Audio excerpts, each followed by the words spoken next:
Would love to have a couple of words. Does anybody know Justin from Hamilton? Freedom! Here he is, folks. Give him a hand. Thank you, brother. Hello, everyone. My name is Justin. I'm an activist and a volunteer for the Hamilton Hugs Over Masks group. Thank you for coming out today to support Canadian freedoms. It's a great turnout today. We got a beautiful day. There is a specific term used to describe what the government has been doing to the people, and it is called Munchausen syndrome by proxy. It is a mental health problem in which a caregiver makes up or causes an illness or injury in a person under his or her care, such as a child, an elderly adult, or a person who has a disability, or in this case, the people they are supposed to govern.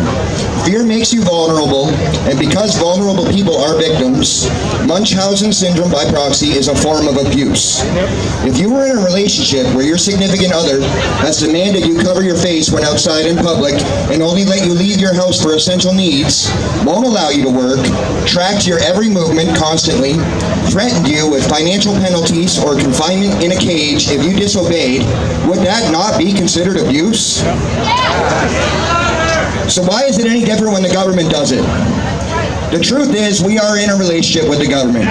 It is a very bad and toxic relationship, mind you, but it is a relationship all the same.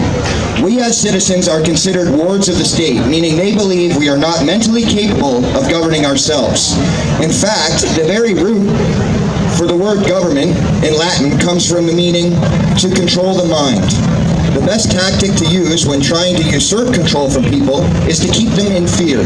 This is akin to an abusive partner threatening violence on someone when they are not being obeyed.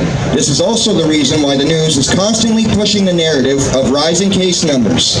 Notice how they don't speak about the mortality or the survival rate being above 99.9%? It is because they want us afraid, because fear makes it easier to manipulate people. We are governed by consent, meaning that the government derives their authority from we the people. You cannot legislate a right to someone that you do not already have. I do not have the right to demand any of these abusive, tyrannical lockdown measures on any other person, so either does the government. Our government officials have one job, and one job only, and that is to protect the rights of the people. Our rights cannot be taken away, but they can be forfeited through ignorance. An intelligent person is unfit to be a slave, and since it is servitude and obedience the government seeks from us, they must use fear to manipulate the masses, and they are doing a damn good job at it so far. We are victims of an abusive, toxic relationship, and the worst part of it is the majority of people aren't even aware of this. This can be described as Stockholm Syndrome. Stockholm Syndrome is commonly linked to high-profile kidnappings and hostage situations. Aside from famous crime cases, regular people may also develop this psychological condition in response to various types of trauma. Stockholm Syndrome is a psychological response. It occurs when hostages or abuse victims bond with their captors or abusers. This psychological connection develops over the course of days, weeks, months, or even years of captivity or abuse. With this syndrome, hostages or abuse victims may come to sympathize with their captives. This is the opposite of the fear, terror, and disdain that might be expected from the victims in these situations. Over the course of time, some victims do come to develop positive feelings towards their captors. They may even begin to feel as if they share common goals and causes. The victim may begin to develop negative feelings towards the police or authorities and beyond the captor's side. They may resent anyone who may be trying to help them escape from the dangerous situation they're in.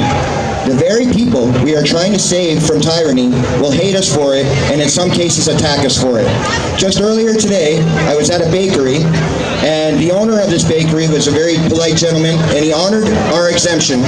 We told him we were exempt from having to wear the mask, and he honored that. He was a great guy. There was a lady in that store, we'll just call her Karen, who literally wished us to die and go to hell for not wearing a mask. And then when we got out of the bakery, she said she was calling the cops on us, which is why we were late today, because we waited around for her to realize cops aren't going to come over that. But this is an example of the hatred that we face just for trying to speak truth. The reason for this, it is much easier to fool a person than it is to convince a person that they have been fooled.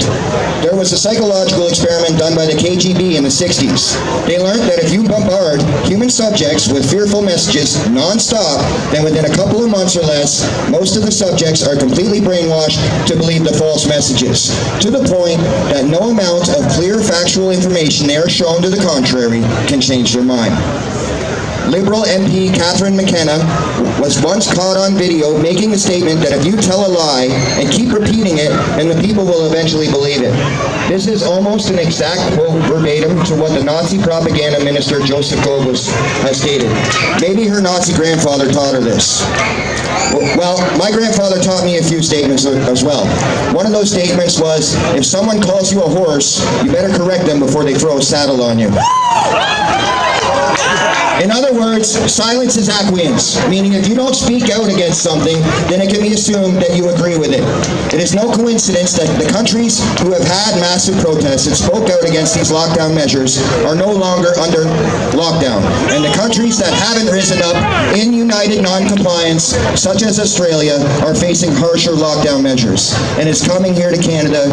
Montreal just announced that they can go into your house without a warrant to make sure that you don't have company over, only people from your household. That's a good way for people to get shot. Sorry. Speak the truth! Spider-Man! Everybody get a hand up for Spider-Man! I'll cut this short, I'll make it quick. You may choose not to take an interest in politics, but I can assure you politics has taken an interest in you. Thank you for your time. You're all wonderful people. And remember, the power of the people is greater than the people in power. Thank you.